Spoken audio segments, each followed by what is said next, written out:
অন্তর্বর্তী সরকারের 10 মাসে নতুন কোম্পানি শূন্য পুঁজিবাজার। এই সরকার দায়িত্ব নেওয়ার পর থেকে এখন পর্যন্ত বিএসইসি কোনো আইপিও অনুমোদন দেয়নি, বরং বাতিল হয়েছে 17টি কোম্পানির আবেদন।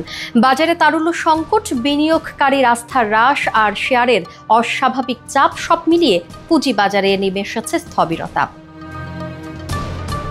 বাজার বিশ্লেষকরা বলছেন, নতুন আইপিও না আসায় বাজারে তারল্য সংকট তীব্র হচ্ছে। বিনিয়োগের বিকল্প না থাকায় বাজারের তালিকাভুক্ত কোম্পানিগুলোর শেয়ারে অস্বাভাবিক চাপ তৈরি হচ্ছে। এতে বিনিয়োগকারীদের মধ্যে হতাশা আরও গভীর হচ্ছে।